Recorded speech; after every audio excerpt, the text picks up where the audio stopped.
Coach Bob DeBest in his fifth year as offensive coordinator at the University of New Mexico. The Lobos finished the 2016 season as the nation's leading rushing offense. DeBest's 2016 team also eclipsed the school's single-season rushing record with 4,550 yards and boasted two 1,000-yard rushers. The season concluded in the victory in the New Mexico Bowl. He's also coached at Texas State, Texas A&M, and Sam Houston State.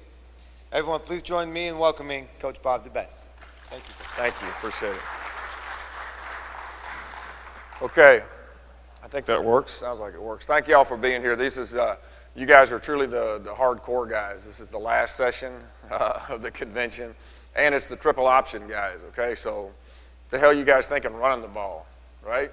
Okay? That's an unpopular thing to do today. But no, seriously, I really do appreciate you being here for the last session. And I've been 35 years as a part of this AFCA, and it's the first time I've had an opportunity to address anybody at the convention. So for me, it's a huge thrill. So I want to thank the AFCA. I want to thank Coach Davey, our head football coach. I don't know how many of you guys are familiar with Bob Davey, but probably most of you are familiar with him from his ESPN days. But he's been fantastic to us and very trusting. He wanted to run the triple option when he came into New Mexico, and so it's been a good marriage, and it's been a great experience for me. So it's a thrill for me to be here. It's also a thrill for me to be here because my son Cameron is in the audience. So not very often that you get a chance to talk as a dad and have a son that follows you in the profession. So that's kind of fun for me too. As most of the speakers have said that have 50 minutes, this is going to fly by pretty quick. So this is my goal. I'm going to get through as much as I can, and I may move a little bit fast. And I want to move fast so I get as much in as possible, okay? Most of what we do will be off of the video, but I do want to share with you a few things as far as principles are concerned. I'm going to talk about our motion rules, and I'm going to talk about a little bit of the mesh, and then we'll get into schemes. But we'll get into the schemes as we watch the video.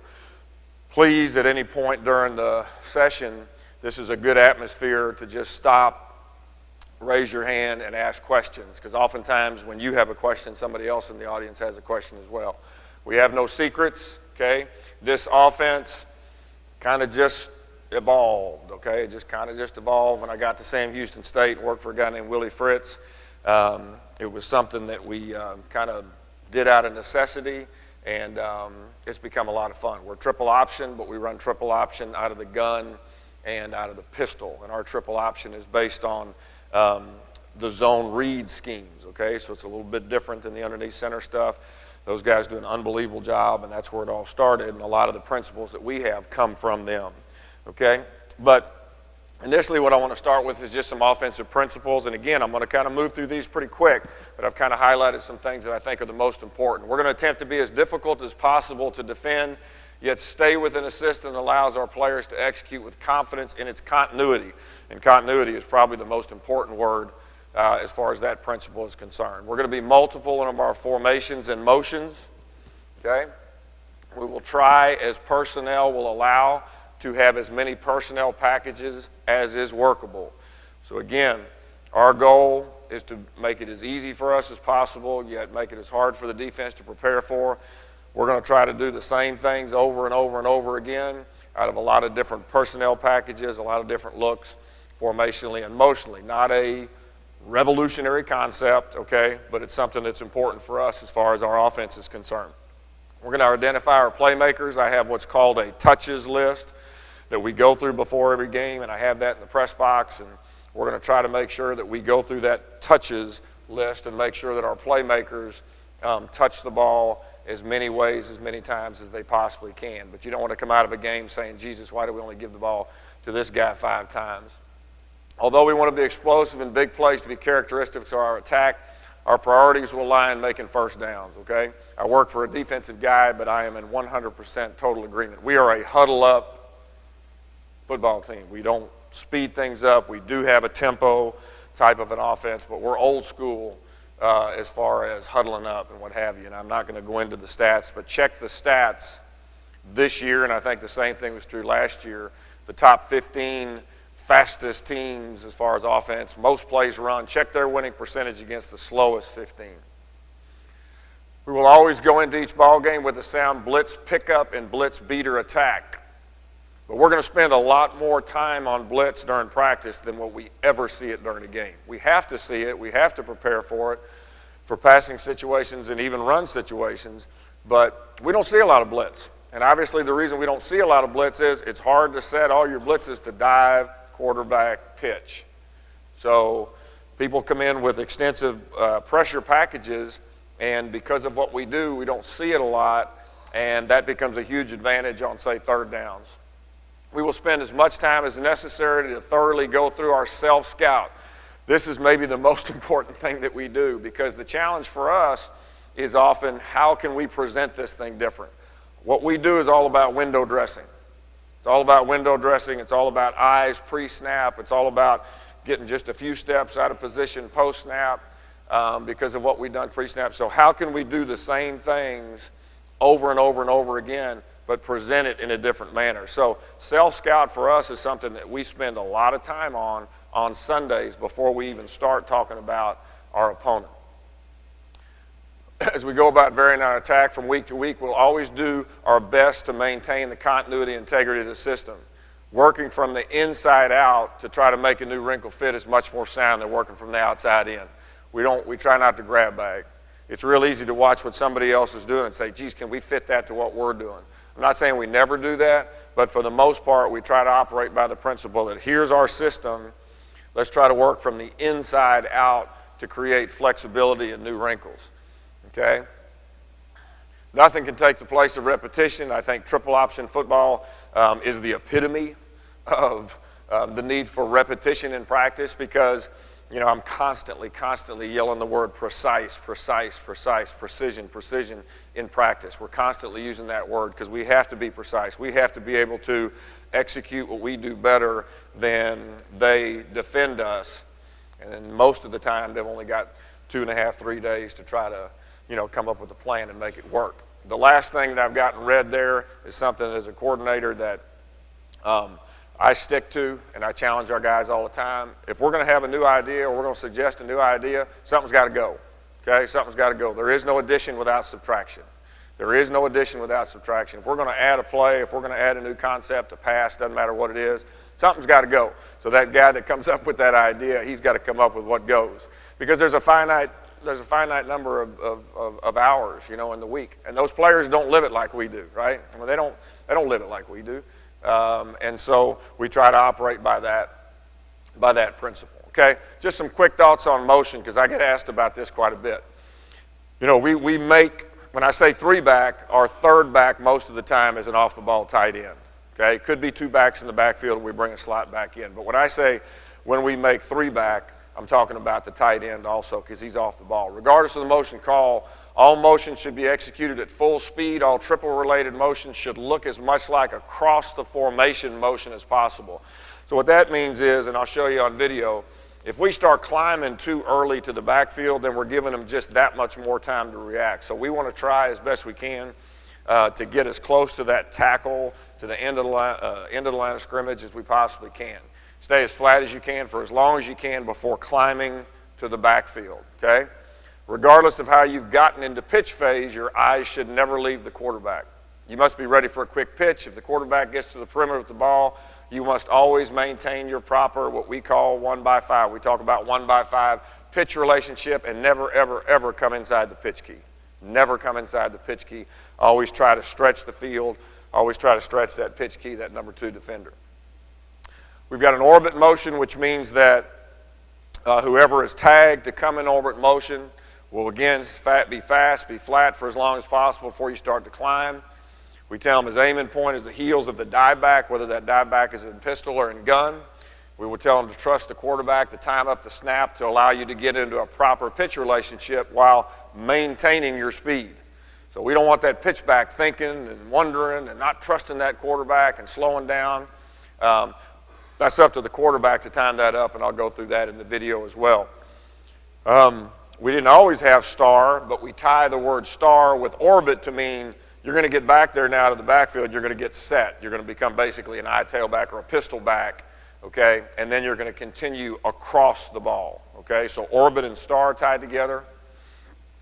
That would be orbit staying in motion, so that would just be H orbit for us, tagging to whatever receiver we want. And then H star, he would just go ahead and get set behind, into a pistol position, whether that dieback being gun or pistol. And then that gives us a two-way go now, okay? Spin would be just the opposite of orbit. Same thing, same aiming point as far as the heels of the dieback. Stick that foot in the ground and come back to where you came from. Okay? Excuse me, I'm sorry. And then the tag with that, if we wanted to be stationary, would be twist. So we got orbit, star, spin, and twist as far as the tags are concerned. Okay? All right. Let's get to the video here. Any questions so far? Quarterback starts the motion. Good question. It's the quarterback's job to start the motion, and he just gives them a nod or a heel or a wave or whatever. And then it's his job to time it up as far as the snap is concerned, okay? So as we go through this thing, our triple option is 30-31, 30-31F. F would mean that the gun back, if we have two backs in the back, if we have a gun and a pistol back, the gun back would be the die back. Otherwise, it's assumed if we have a pistol back that the pistol back is the die back, if that makes sense, okay? Triple option, 30 and 31. Predetermined give, inside zone, 20 and 21. So our 30 series is our triple series. Our predetermined series, as far as the triple is concerned, or the triple marriage is concerned, is 20 and 21, okay? All right, got this from Navy, and this thing is really, and again, we were way behind. But this thing has really cleared things up. Just the numbering system, okay? Just making sure that we number who the read key is, who the pitch key is, and then who we want to arc to as far as the deepest defender. So we'll always have a 1, 2, or 3, regardless of the structure of the defense, and really regardless of the play, whether it's a double option or a triple option play, we'll always have a count, okay? And for us, the one it's not always this way. We've got some ways to change it up, but as a general rule, a 1 is a 4-eye on out, 2 is the next defender outside or stacked over that read key, and then 3 would be the force defender, the deepest force defender to that side. So we'll have this made up for our kids each and every week. Everybody will know, including these guys out here, what the count is, okay? And they've got to be able to recognize the count. So just as an example, this is 11 personnel for us, okay? Not very good motion. I'm going to show you some clips. I'm going to show you some clips here, and you're going to see some good things, and you're going to see some bad things, and I'll tell you where we're making mistakes and where we're pretty good. But for us, this would be 11 personnel. We call this scatter. This would be scatter left, H spin, 30. Scatter left, H spin, 30. So from a count standpoint, it's 1, it's 2. These guys are trying to get to an 8-man front with what they think is going to be orbit motion. You can see this guy getting down to a force position. He's trying to get to the middle third, okay? So again, the thing that's a little bit different for us is, it's off of the zone read.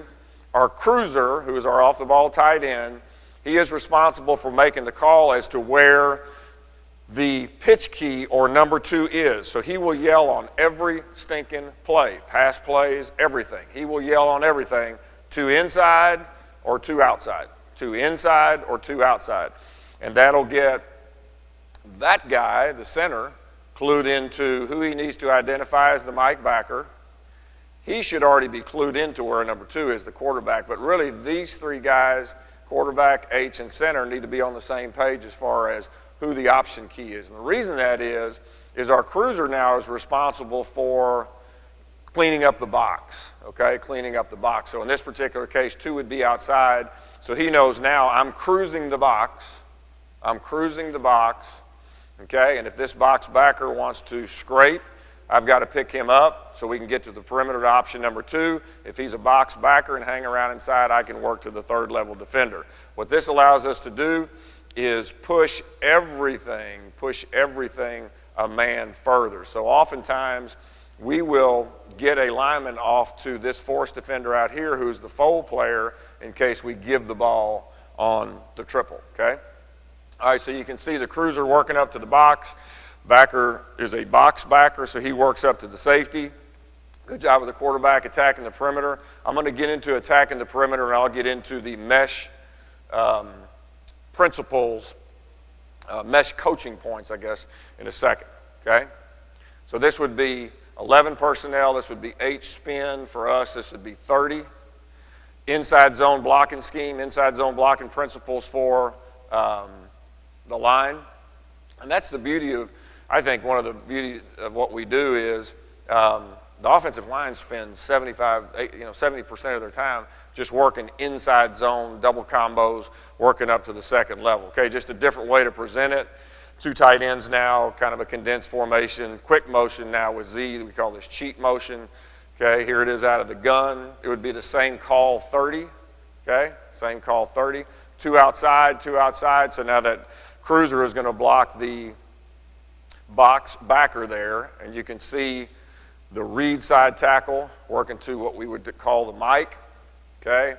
And the combo between the guard center would work to the furthest or play side, call side backer. And that's the thing that gets a little bit confusing as you watch this. We call this 30, but obviously all the actions, coming to the left. So the zone scheme, the call talks to the offensive line as far as the scheme is concerned, okay?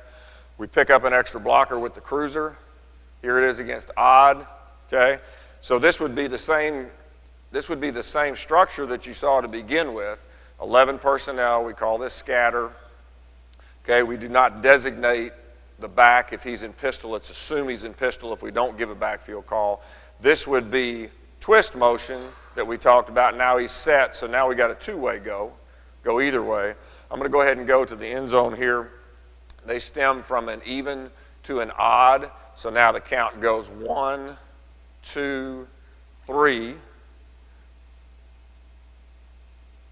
Okay, you can see 1, 2, 3, and then we account for this inside backer right here with this tackle being able to get an outside release, which frees our tight end or our cruiser to become involved in the perimeter. Okay, so when they show you wide, we go ahead and read a 4-eye out of the pistol or out of the gun. Time and distance allows you to do that a little bit easier than maybe underneath center where he could blow up the mesh a little bit. Okay, we got fast guys. Okay, I'm gonna tell you that right now. We got fast guys, and that certainly helps as far as explosiveness and not having to call as many plays when you got fast guys. Okay, but you can see the tackle now working up to the backer to seal him, which really allows you to get an extra blocker out here on the perimeter to account for it. We'll have some change-ups on the perimeter as far as crack and arc and things like that. This, again, guys, stop me if you have questions, okay? All right, this concept, I think, I put this in here as a special teaching part of the presentation because I think this is absolutely crucial in this offense, particularly if you're going to look at it out of gun or out of pistol as opposed to underneath center. Attacking the perimeter, the quarterback getting out and gaining yards, getting east and west, but at the same time getting north and south and attacking the perimeter and stretching the defense, to me, is one of the most important coaching points there is, okay? And the reason I say that is if he's out here attacking the perimeter, okay, then he's running away from all this inside pursuit. And he truly is giving us an opportunity to get to all 3 phases, okay? We've made the decision to pull the ball because number 1 closed, and actually the call here would be 2 outside, okay? So now our cruiser would cruise the box. We knew against this team, against this double eagle, I like to work this exchange, so he had to check this inside backer right here for the twist. And you can see that he does, but he moves on because he sees him as a box backer and a guy that's squeezing for dive, so we're able to get him all the way to the free. Now, this guy right here really reads the dive key just like the quarterback does. So if he sees that dive key, if he sees number 1 squeezing like hell, he knows that ball's going outside. Okay, he knows that ball's going outside. And so he can go ahead and, I think after the quarterback, I think this dude right here may be the most important guy in the offense, okay? Because he's got to have the ability to adjust in space, and he's got to be physical. But it's a great job of attacking the perimeter. And here's a pretty good picture of the 1-by-5 pitch relationship that we talk about. Great job of this guy not giving up and thinking, okay, the quarterback's going to keep it. Because really the reality is that guy's wrong. He's a pitch player, but he says, okay, I've taken care of my responsibility. And this is where the big plays come. You guys that run triple option, you guys that defend triple option, you know the big plays come when the defense screws up. I mean, that's the way it is. But that's the beauty of the triple option is if we can be more precise and more disciplined in executing what we do than they are in defending what we do, then you got a chance to be explosive as can be. And I'm telling you now, you know, things have come a long way at New Mexico. I mean, it's been a heck of a ride. If we weren't running triple option at New Mexico, we wouldn't be where we're at. I mean, we have to do something different. We have to do something different. We have to make people stop on Sunday and say, holy crap, we got to relook at everything that we're doing, okay? Then you get all these spread teams. Everybody looks the same week after week after week. And then you're going to tell those scout team guys that have been running no back formations, okay, now we're going to put 3 backs back there and quarterback who's 6'5" and chunks the ball, you're going to ride and read all week long, scout team quarterback. You know, so it's all about, you know, it's all about us being more precise. Now, this is one of my favorite plays of all time. This is when we were at Sam Houston in 2011. We talk about attacking the perimeter. We're constantly on this quarterback right here. Even if the cruiser kicks the straight backer, you got to jump up inside. Keep attacking the perimeter. Keep attacking the perimeter. Keep getting out there because they're going to be wrong, okay? You're going to make them wrong. You're going to make them wrong, okay? Coaching point here, and as you go through and watch this thing, watch our pistol back right here. See how he fades away? See how he fades away from the dive key? That's a key coaching point right there too. The dive player can never, ever, ever drift or fade into the dive key. Okay, all that's going to do is going to muddy the picture. Oftentimes you can get a good read. You're not sure what that guy's doing. You can extend the ride. And if that dive back will fade away to the play side, oftentimes that dive key will go ahead and take the bait and you'll get that big play that you want. But that's a great, great, great example of the quarterback continuing to attack the perimeter and generating a big play right there. Okay. Last one here, I think, on attack the perimeter. And this is a good job attacking the perimeter, but he should pitch the ball. He should pitch the ball. We teach these guys to attack the inside shoulder, attack the inside hip, but do it with speed. I'd love to have seen him pitch that ball right there, but again, he's the decision maker out there, and ball security is a premium, okay? All right, again, we said this would be one of the things that we talk about, okay? And I'll stop and talk about this. This is our gun mesh mechanics. Now, we've changed this a little bit. Our open date last week, we had 4 weeks to go. We were having a little bit of trouble getting the ball front side, getting the ball play side on the give. And so we changed our mesh point a little bit, made it a little bit faster. I'm not as crazy about it. We're going to kind of mess with that and probably find some compromise, some common ground between where we were and where we are right now, okay? Because we're not riding and reading the way we need to. But anyway, we talked about from the gun mesh, step to the back, seed the ball deep, get the ball as deep as possible to that dive back, whether it be pistol or gun. Back has to have a soft squeeze on the ball. You guys have heard that term before. Tell the quarterback to get the ball on the running back's far hip. Get it on his far hip. That way he'll get it on his belt buckle. If you tell him to get it on his belt buckle or belly button, it's going to be on his inside hip, and you're going to have balls on the ground because he's not going to be able to get that soft squeeze. Transfer your weight as a quarterback, transfer your weight to the front foot through the mesh. And that's the difference between the guys that can and the guys that can't.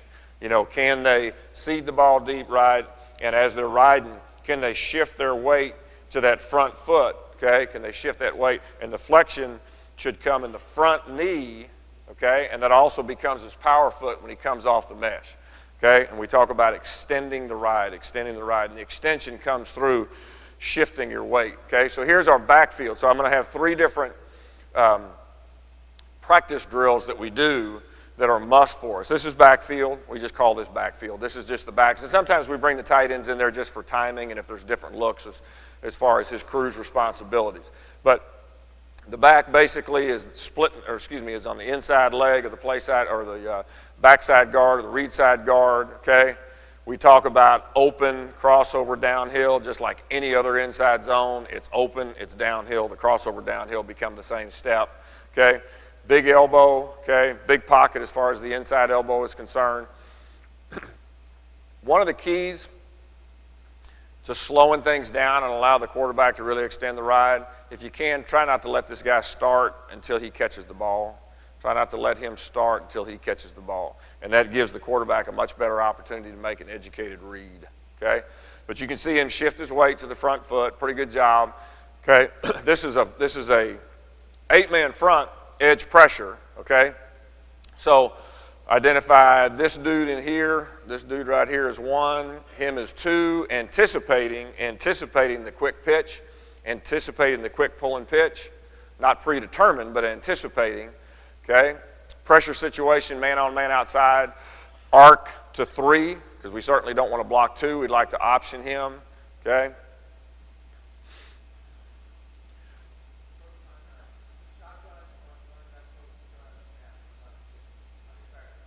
We want the same thing. It's more difficult because he can't see it, but he has to try to feel it. But it's much more difficult out of the pistol for him to know exactly when he's caught the ball. It's kind of more of a timing thing. That's a good question. It's much easier to do that out of gun than it is out of the pistol. Pistol mechanics, we talk about stepping away. And again, I'm going to show you some clips from this year where you're going to say, wait a minute, you're not doing that. Yeah, we're not as much, and we're going to change it a little bit. Step away, clear the midline, okay? The midline is that line that leads right up that center's butt, okay? Give the running back access to both A-gaps, both play side and backside A-gap. Again, seed the ball as deep as possible. Again, the back has to have a soft squeeze. Get the ball to the running back's far hip, transfer your weight through to the front foot through the mesh, and extend the ride. So if you go 3 through 6, they're the exact same concepts and rules as far as the mechanics from the gun, okay? It is a little bit different out of the pistol. I like it. I love it out of the pistol. And initially, this is how when we first put this in at Sam Houston and brought it to New Mexico, we were running a lot more pistol than we were gun. Now it's about 50-50, maybe even a little bit more gun, okay? I love the way this quarterback would hop. He would hop, and as he hopped, he'd get a little bit closer to the line of scrimmage, okay, which allowed him to extend the ride a little bit more because he could seed that ball a little bit deeper, okay? And he was really good at shifting it. See how he's shifting his weight over that front foot right there? Okay, that's a pretty good picture of what it should look like, okay? And he's doing a good job of clearing the midline for that back too. That back's got access. If he gives the ball, he's got access to the play side A-gap as well. This guy's not quite as good, but not bad. I mean, not bad. Not bad. But you can see the ride's not nearly as long. And the reason the ride's not nearly as long is because he's not seeding the ball as deep as that first guy did. He's not seeding the ball as deep as the first guy did, okay? Still a pretty good job of shifting his weight, though, over that front foot, front knee. Okay, last shot here, out of 3 back.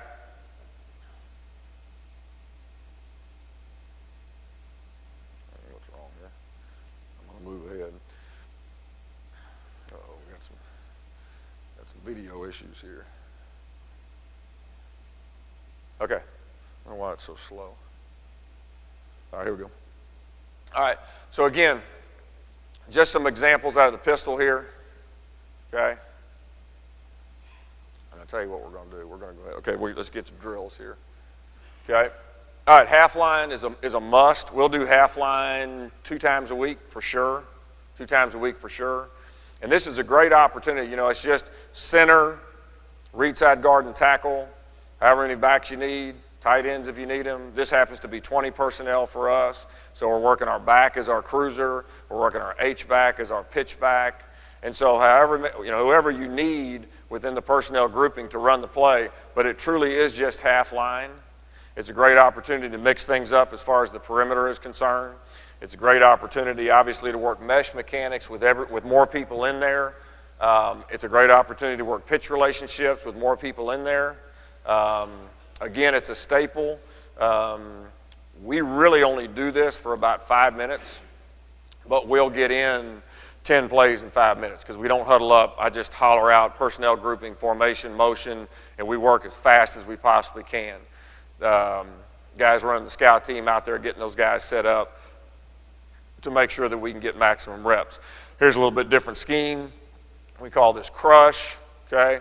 Now we've got our tight end as our cruiser. We still have our we still have a receiver coming around as a pitch back. So again, nothing magical as far as the scheme is concerned, just different ways. It gives you an opportunity, a 5-minute opportunity, 10 minutes if you want to, opportunity to run, continue to run triple and work on the precision and see the different looks that you might see during the week.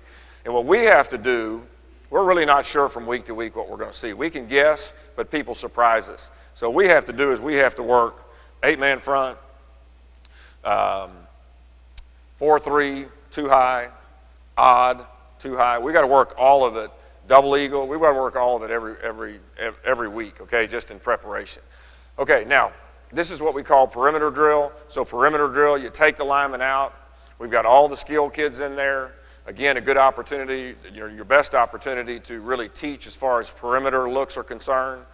Change-ups on the perimeter that you want to do. Another opportunity to work meshes and to work pitches, although most of the time we're going to give this guy a read, the ball's going to come out. I put this clip on here to make this point. Never, ever, ever, ever, ever come inside the pitch key. That's a lousy, terrible job.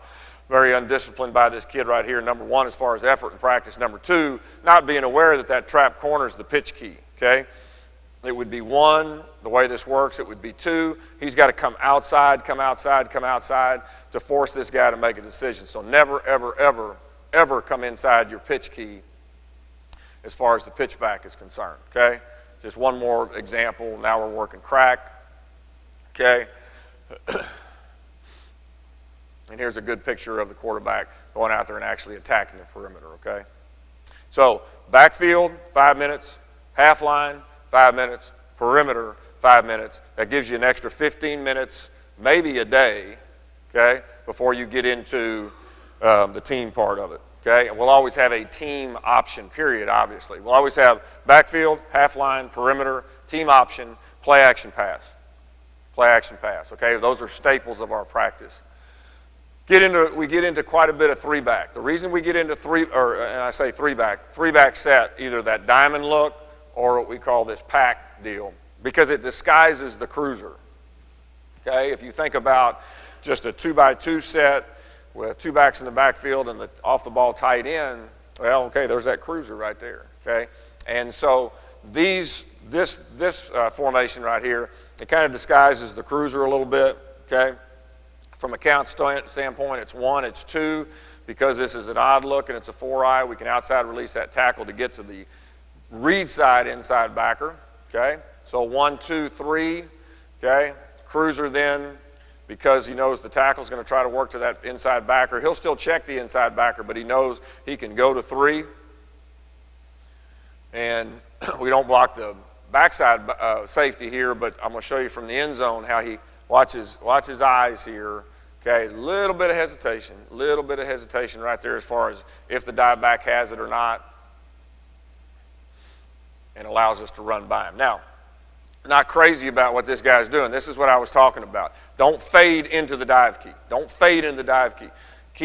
Keep pushing it front side. Keep pushing it play side, which would be to the right here because it's 30. Keep pushing it play side to get that guy out of there so he doesn't muddy the waters. Again, there's shots of defenses that you might recognize. For every time that we had a big play, they stoned us 3 times, so that doesn't matter. I mean, everybody's okay. Pressure to the top, which often means you're going to get movement, line movement away from the pressure. So we happen to be running the triple away from pressure here. Okay, watch what our cruiser does here. Watch our cruiser here. Okay, he's got 2 outside. So that means he's inside. Okay? So it'd be 1, 2. He's got to ensure that the box is clean. Well, why go around the dive key when he's already up the field and outside? So he inserts, and really we kind of gain another blocker right there because they can kind of mess with you a little bit. If he's a quarterback player and that inside backer stays inside and you're trying to get that cruiser outside of the read key, he doesn't always come outside the read key. Remember I said earlier, the quarterback and the cruiser, they've got to see things the same. Does that make sense to everybody? They got to see things the same. Okay, so that cruiser right here, sees that 5 technique is giving the quarterback a give read. So go ahead and insert inside the dive key and help out in the box, knowing that the ball is going to be given. Okay, edge pressure, tougher for the cruiser here. We just saw a shot earlier where we had edge pressure, potential quick pull and pitch with the cruiser on the read side. Okay, cruiser's on the opposite side. What you got to do, you got to bring the cruiser from the call side to the read side post snap some. You have to do that just to change things up, okay? Especially if they're mirroring the cruiser with the safety and you get him chasing. But this is still an arc situation for that cruiser, and you can see it's a little bit tougher to get out there. The guy's got more time to get down the field, but still he does a good job of getting there. Quarterback does a good job of disengaging and pitching the football. I think probably there's no question that from a backfield standpoint, there's less pressure on the quarterback meshing from the gun than there is from the pistol. This is the hardest backfield set to react to a quick pull and pitch. When you've got a pistol mesh and a gun back who's your pitch back coming from the opposite side. That's difficult on the quarterback, okay? So we'll game plan based on pressure tendencies as to what kind of backfield set we want to be in to run the triple. Guys, stop me if you got questions, okay? Please stop me if you got questions. All right, here's an example of the give, okay? So here's an example of the give off the triple right here. You can see the cruiser has given a 2 outside call. So he's working inside to this backer right here, which allows this tackle to work to the guy we identify as the Mike, which allows this combo right here to work to the fold player, okay? And that's the thing that sets us apart a little bit than some zone read teams. Most zone read teams will put this tackle on the read side inside backer. Our cruiser will take care of him, which allows everything to be pushed one backer over, okay? Now this happens to be a 2 tight end set. This is a unbalanced 2 tight end set, so they got a little bit of extra gap to worry about. This is a decent shot. Now this is this year's mesh, so you can see things are a little bit faster. Now, not a bad job by 3. Not a bad job by 3 of wait until the ball is caught, okay? Which allows the quarterback a little bit more time. But I don't like what the quarterback's doing right here because he's really not extending the ride. He's really not shifting his weight. So we're gonna change things a little bit to allow us to do that. But I think right here you can see a pretty good picture of where the combos work to, and how that cruiser allows you to gain a blocker, okay? It's just the old wishbone load scheme is all it is. Okay, again, stop me, just yell, stop me if you have questions. We don't have any secrets, so stop me if you have questions. Okay, so again, here's that triple stack look that we talk about. 1, 2, so that means the cruiser's gonna clean the box up. Okay, cruiser's gonna clean the box up. Read side tackle's gonna work to the Mike. Big time fade by that fold player up top, so we're having a hard time getting the guard or center off to that fold player, okay? But we get a pull read. Pretty good job of really a good job of the quarterback attacking the perimeter, and a good job of this guy maintaining his pitch relation. Now, you'd like to see him still go. Don't give up. Don't give up. And that's one of the hardest things for those pitchbacks. Don't give up, because that's where the big plays happen downfield. This was to kind of seal the deal here in this particular game. We encourage cutting. We don't cut as good as the academies, but we do encourage cutting if we can. If we have to stay up, obviously leverage becomes really important, okay? All right, here we are again from 11 personnel. Now you're going to see it run the other way. This will be 31, okay? So this is from 11 personnel. This is our H-back coming around on orbit motion. So let's talk about orbit motion, okay? So it's up to the quarterback to send him, time up his snap when he calls for the ball. And this is a pretty good picture. I mean, we talk about him being about a yard from the end man on line of scrimmage before he starts his climb. He doesn't want to start his climb really until the ball is snapped. And so this is it's pretty good timing right there. Really pretty good timing right there, okay? 1, 2 is actually here. 2 is actually here. So you can see our cruiser cruising the box, ensuring that we can get the ball outside when we get squeeze and scrape, so we can get to number 2.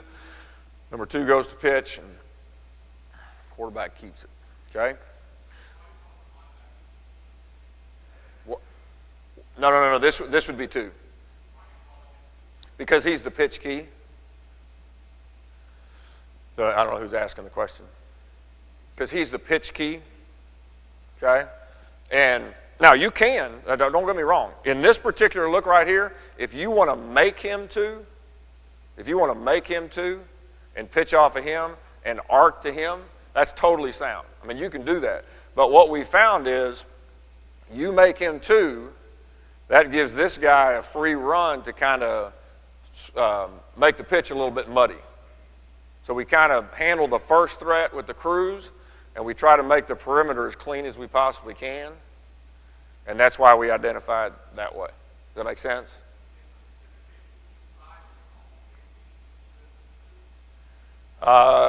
Really, it comes down to more the structure. Yeah, I mean, in a general sense, yes.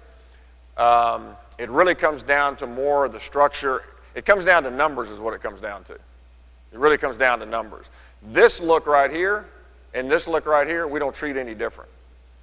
In other words, if we were coming down here, this would be 1, this would be 2, we'd cruise the box. We're coming down here, this would be 1. Instead of him being here, he just happens to be here, we'd still call him 2. Does that make sense? And again, you know, part of the reason, and this is just base option football, but we got numbers up there. Okay, we got numbers up there. Now, as we motion here, okay, they're trying to, right? They're trying to. They should probably get him down a little bit faster and get that other guy to the middle field a little bit. But we still have numbers over there. You know, we used to spend a lot of time talking about shades and things like that. We see so much double shade or post snap movement that it's really about numbers, and it's about grass. This is an unbalanced look right here, so this is just a way to, we're just kind of messing around here. So this is 11 personnel. We got an unbalanced tray formation right here.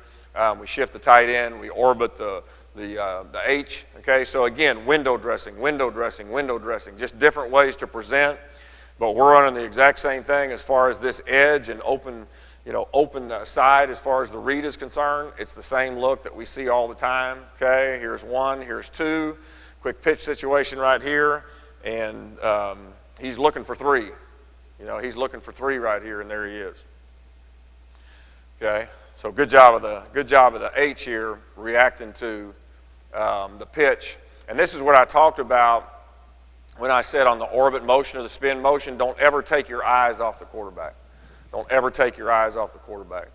We try to get these pitchbacks educated and be able to see pre-snap if there is a potential for quick pull and pitch, so they can be more in tune to look that ball in knowing that it's going to be quick. But if they never take their eyes off the quarterback, then they got a chance to react to this ball right here, which is not a great pitch by any stretch. 4-2, okay, 8-man front, okay, 1-2, okay, cruise the box. You get a box backer, you can work to number 3, which would be this free safety right here, but we get squeeze and scrape, so the cruiser has to now block the scrape backer, or else we got 2 outside, and really with that funnel and free, we really got 3 outside. So if you look at this picture right here, before too long, we've got to find some way to handle this guy right here, and that's where the change-ups with the wide receivers come in as far as the perimeter blocking is concerned. But this is a pretty good picture of assignments. You can see the read side tackle working to the mic. You can see the play side combo working to the fold player right there. So if we were to give the ball, really we got a hat for everybody there, okay? So between reading and identifying, okay, you should be able to, you know, account for everybody except for the free.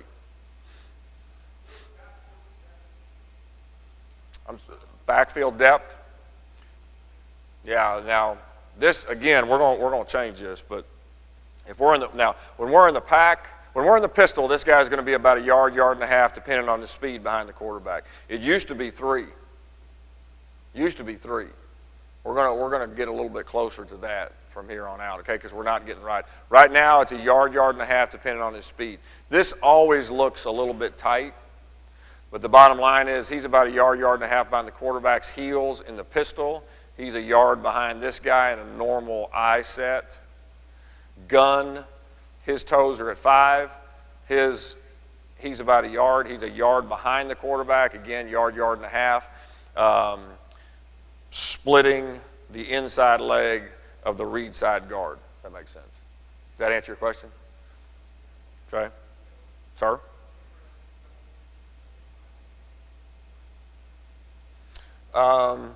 Haven't. And I tell you, one of the things that this thing does, it kind of balances people up. Sometimes it's a little bit easier to see, you know. Just like it, we'll get to the 3 back. Let me see, is this that? We're still okay. Again, I'm gonna move a little bit here, but 48. How much time do I got? 10. Okay, good. All right, so we got to know who the dive back is. We got 2 backs back here. This would be a near set for us. Okay, so we got 2 backs back here. So if we were to just call 31, he would be the dive back. He would back up and be the pitch back. If we were to call 30, he would be the dive back. He would come around and be the pitch back. He would cruise post snap. Because we've tagged it with an F, that tells everybody in the backfield, this is the dive back, now this is the pitch back. That's all it is. That's all it is here, okay? This is what we call cover 4 quarters, and people do 2 different things. They either fill the safety inside of the quarterback key or pitch key, okay, or they run him and make him the pitch guy, and he's a quarterback player. So he's kind of got to utilize the underneath center arc principles as far as being slow to read that, okay?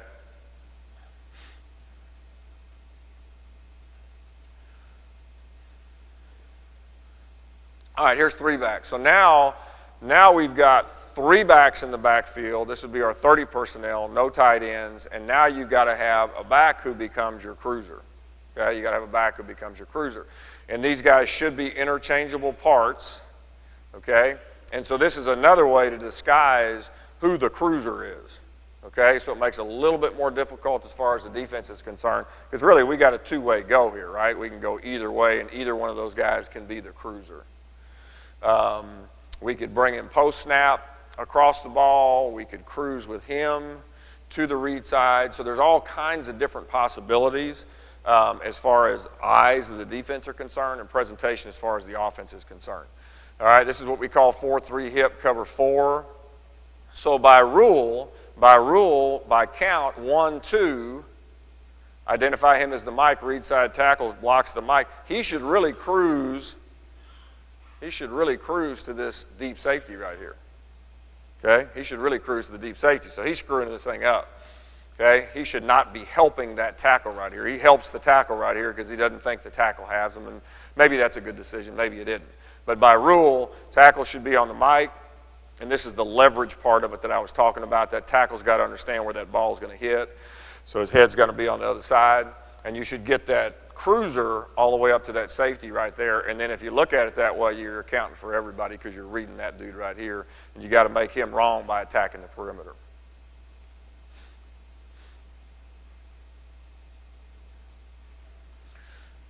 Okay, you've seen all kinds of different shades. You can see the 2 inside guys here, 1 technique. So we'll see 2 1s, 2 2s, 2 3s.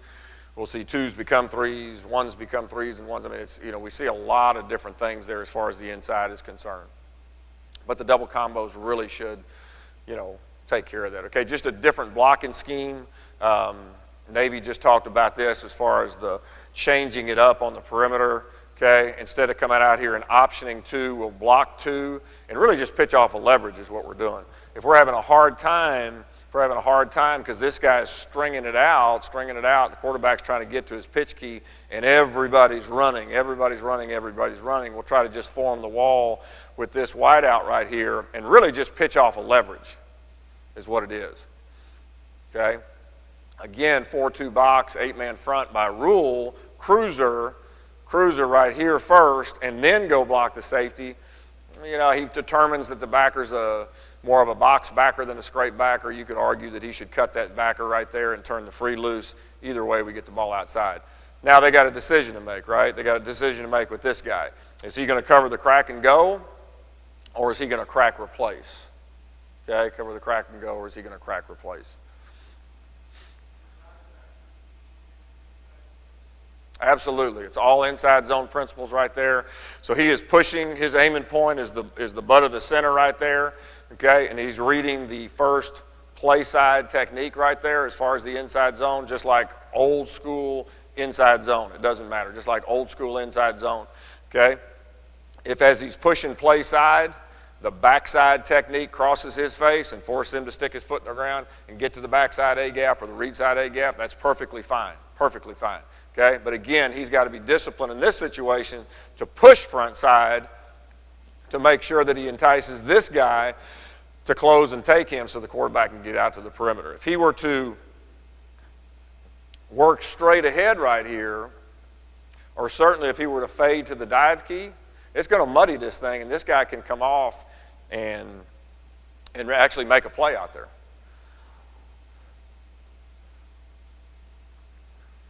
All right, if you look at this right here, there's a number of different change-ups right here.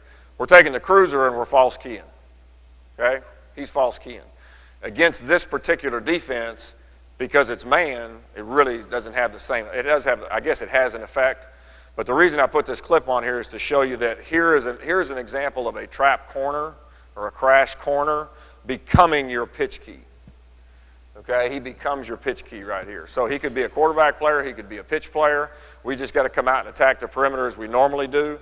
But it's a good job of the quarterback disengaging off the mesh, knowing that he's got edge pressure, although late edge pressure from that corner. You'd like to see the pitch back just a little bit flatter, You know, that crash corner is making it a little bit difficult because he's kind of between both of them. But it's a pretty good job, pretty good example of the pitch back staying wide, getting outside the pitch key, and the quarterback attacking that trap corner. Okay, watch this. Ball's out. Didn't count. Slowed down, got lazy. We all got him.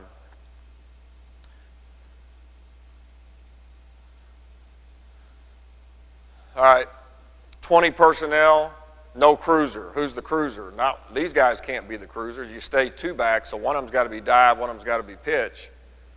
So now our H-back becomes, in effect, the cruiser by calling crack, okay? So here's one, here's two, got to count for him somehow, and there's the H-back coming in. So we're just running triple. Doesn't change anything for the backfield, doesn't change anything for these guys in here. They're all working to the same combos. We actually double crack this right here and dangle the corner to try to make him make the play.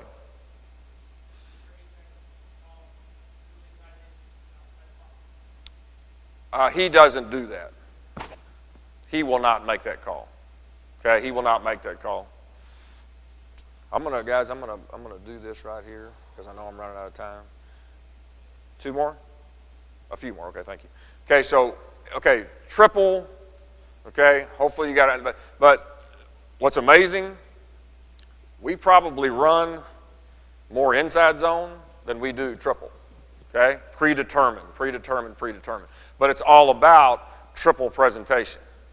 Okay, it's all about, so this is actually a predetermined give right here. So this is that same unbalanced shift motion that you've seen us run before. Okay, so where's everybody's eyes? Where are the adjustment? Where are they going post-snap?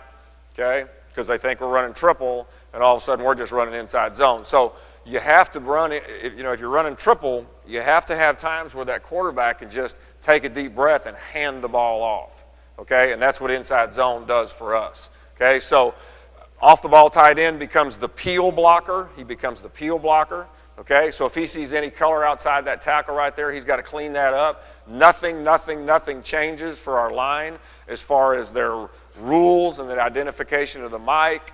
If you can see right here, you've still got that read side, even though it's not read, you've still got that backside tackle, read side tackle working to the same guy he would as if we were running 30. And although he falls down, the center is really working his combo to the fold player. We're counting on this guy scraping because of the triple presentation. Okay? So again, I'm showing you this because it's the same thing. I'm showing you this here because it looks like triple. They're defending it like triple, but we're just handing the ball off. Okay? Which also allows the line to come off with a little bit more sense of purpose. Okay? Knowing that the ball is definitely being hit inside the tackles. Pretty good job of the back pushing it front side, taking it front side out of the pistol. F would be, I'm not even going to go here because F would be just handing the ball off. Okay, peel. Okay, this will probably be the last one I have time for, but peel. Peel looks like triple, right? Look at the tight end. See the tight end's arcing, right? Tight end's arcing, tight end's arcing. Look how many people are affected by the arc. So many people key the cruiser, right? And you should key the cruiser. You should key the cruiser against us. Okay, but when that happens, you get guys, eyes in the wrong spot, running to the wrong place, and now instead of the tight end being the peel blocker on inside zone, the backside back becomes the peel blocker. Okay, therefore the tag 2021 peel designates the back as the peel blocker. I think the back does an excellent job here. I think the peel blocker 3 does an excellent job here. Just like you saw earlier on the triple. If he determines that the 5 is wide or up the field and the threat is the inside backer, okay, let's go ahead and block the most dangerous threat, knowing that this guy is probably not going to make the play if, in fact, we push it front side, and that's exactly what happens right there.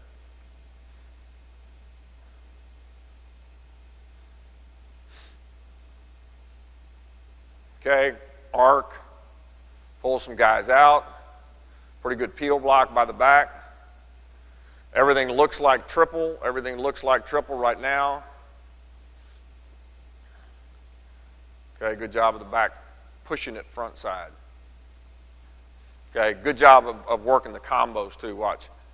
Okay, well, actually this is not as good but we get what we want out of this Mike Backer right here. He ends up fading to the read side, so he kind of takes himself out if the back will push it. And this is what we were having a hard time with 2 years ago. We weren't hitting it front side enough. We weren't keeping people honest. So they were able to fade to the read side and make too many plays on the give.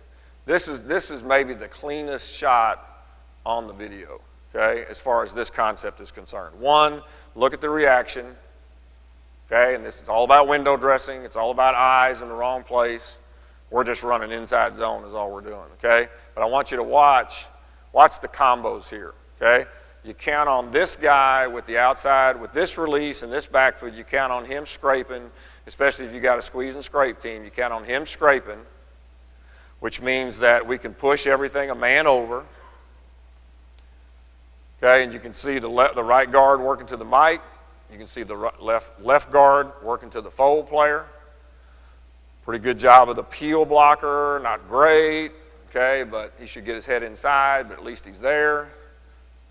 Pretty good job of the back waiting until the quarterback catches the ball, allowing things to develop, and off he goes.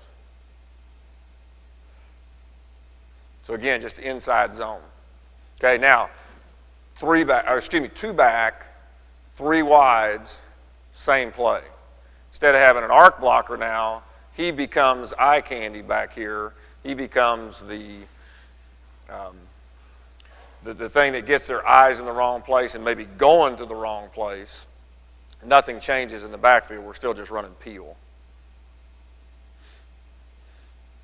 Okay, so we went from a 2-back set, 3 wide, to a 3-back set, and now they got a little bit of misdirection right here, a little bit of eye candy with that H-back right there.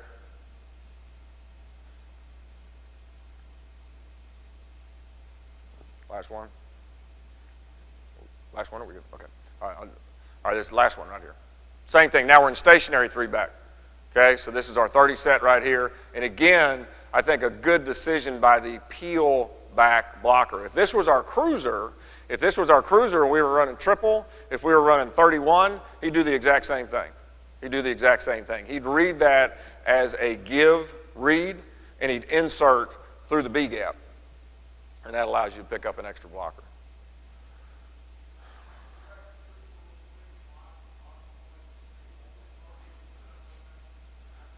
Not always, but that's the base way we start.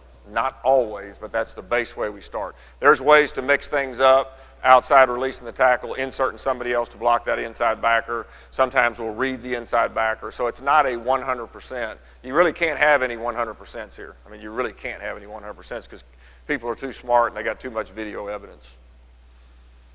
Okay, any question, any other question? Yes, sir.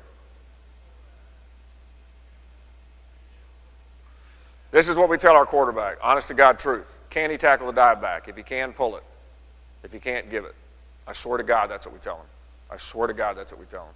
Because it can be paralysis by analysis and they can't make a decision. Now, are you going to talk about shoulders squeeze, shoulders turn? Yeah, you're going to educate them. But the bottom line, as I'm extending that ride and I'm ready to get, can he tackle the dive back? No, give it. I swear to God, that's what we tell them. Let me give you my cell number. Take this down. Let me give you my cell number. Probably text, right? Okay, that's probably the easiest way just so I can keep track of messages. My cell number is 505-217-6526. 505-217-6526. If there's anything I can do for you, if there's any questions I can answer for you, if you want to come out and see us, spring ball last 2 weeks of March, first 2 weeks of April. Love to have you come see us, okay? Guys, I really appreciate you being here. We ran over a little bit. Thank you very much.